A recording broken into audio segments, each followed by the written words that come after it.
ආයිබෝවන් සුබ දවසක් කියලා පිළිගන්නවා අද ජීවන් ටෙක් YouTube channel එකෙන්.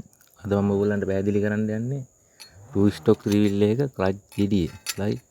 ක්ලච් ගෙඩිය මිලදී ගැනීමේදී සවි කිරීමේදී ඇතිවන ලොකු දෝෂයක් පිළිබඳව. රයිට්.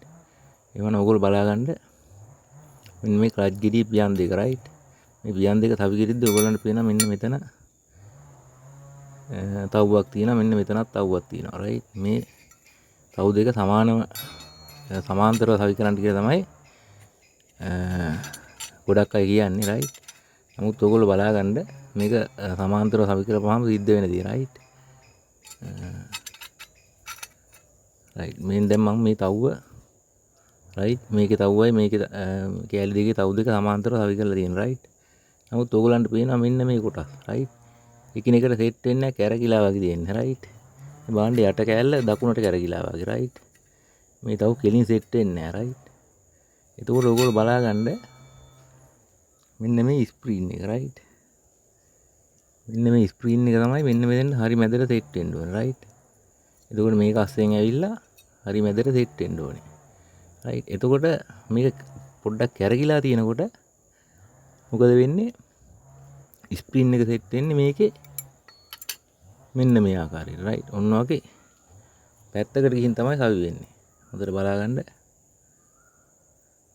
රයිට්. ඔයගේ පැත්තට සමහරවිට මේ පැත්තට ගියන්න පුළුවන්. ඔය වගේ වෙලා තමයි සවි වෙන්නේ. එතකොට ඔයගොල්ලෝ මතක තියාගන්න මේ ඔයිල් තව්ව සෙට් කළා සමාන්තරව සවි කළාට වඩා ලොකු හානියක් වෙනවා. රයිට්. ඒ කියන්නේ මේක මෙන්න මේ වලවාගේ තියෙන කොටසට බැහැලා තමයි අනිත් පැත්තට සෙට් වෙන්න ඕනේ. නමුත් මේ පැත්තකට කැරකුණාම මේ ස්ක්‍රීන් එක ගොඩාක් තද වෙනවා. රයිට්.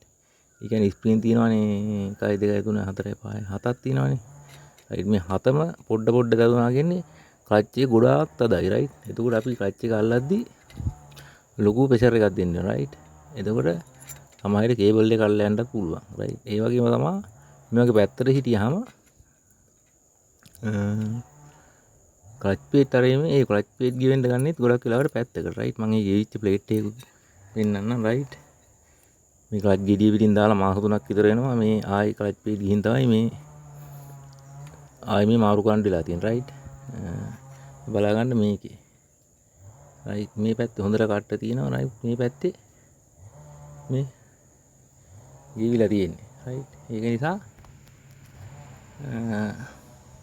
හොඳට බලාගන්න මේ ක්ලච් ප්ලේට් එකත් පැත්තට වගේ ගෙවෙන්න ගන්නවා. මේ මොකද මේ ස්ක්‍රීන් පැත්තට ගිහින් තියෙන නිසා. රයිට්. එතකොට අපි මෙයාගේ කෑල්ලක් අපි මිලදී ගන්නකොට හොඳට මතක තියාගන්න මේ කෑලි දෙකම එකට දාලා බලන්න මේ ඔයිල් තව්වත් මේකට සමාන්තරව සෙට් වෙන්න ඕනේ. ඒ වගේම මේ මෙන්න මේ රවුම සහ මෙන්න මේ බහින කෑල්ලේ කොටස් දෙකත් එකිනෙකට සමාන්තර වෙන්න ඕනේ. අපි දැන් මේ කෑල්ලක් හොයාගන්න හම්බුනේම නැත්තම් ඔයගොල්ලෝ මේ කට්ට ඕන අතකට බහිනවනේ. රයිට්. ඕන කට්ටයක් කරකොල දැම්මම සෙට් වෙනවා. රයිට්. ඒක නිසා ඔයගොල්ලෝ කරකොල බලන්න මේ වගේ ඔය තව්ව සෙට් වෙන්නේ නැතත් කමන්නේ. මෙන්න මේ වගේ ඔහොම කරකොල බලන්න සෙට් වෙන තැනක් එනවාද කියලා. රයිට්. බලමු. රයිට්. මෙන්න මෙතෙන්දී මේ තව් ටික සමාන්තරව ඇවිල්ලා තියෙනවා. ඔයගොල්ලන්ට පේනව නේද? රයිට්. මම තවත් ලං කරලා පෙන්නන්න. මේ ඔක්කොම සමානව සෙට් වෙලා තියෙනවා. නමුත් ඔයිල් තව්ව සෙට් වෙලා නැහැ. හොඳට බලාගන්න. රයිට්. ඔයිල් තව්ව සෙට් වෙලා නැහැ. නමුත් තව් ටික සෙට් වෙලා. රයිට්. ඔන්න ඔය ආකාරයට සවි කරන්න බලන්න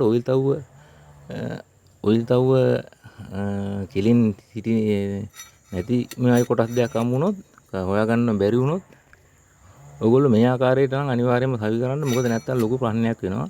රයිට්. අනිත් එක තමයි මිලදී ගන්නකොට ඔයගොල්ලෝ බලාගන්න මේ කෑලි දෙක එකට බස්සලා බලන්න ඔයිල් තව්වත් සමාන්තර මෙන්න මේ වගේ සෙට් වෙනවද? රයිට්. ඔයිල් තව්වත් මේ වගේ සෙට් වෙනවද? ඒ වගේම එහෙම්මම තියෙද්දි මේ කවුළු ටිකත් රයිට් සමාන්තරව සෙට් වෙනවද කියලා බලන්න. දැන් මෙතන ඔයිල් තව්ව කෙලින් තිබ්බොත් මේ තව් ටික සෙට් වෙන්නේ නැහැ. ඔයිල් තව්ව කෙලින් තිබ්බොත් මෙන්න මේ හිදුරු ටිකයි මේ බහින කෑලි ටිකයි හරියට සෙට් වෙන්නේ නැහැ. දැන් මේ ටික කෙලින් තිබ්බොත් ඔයිල් තව්ව සෙට් වෙන්නේ නැහැ. රයිට්. ඒ නිසා හොඳට කල්පනා කරලා ගන්න මේ ඔයිල් තව්ව කෙලින් සිටිනවට වැඩිය ආබාධයක් වෙන්නේ මේ කොටස් ටික සමාන්තරව මේ කොටස් හත සමාන්තරව තිබුණේ නැත්තම් රයිට්. එහෙමනම්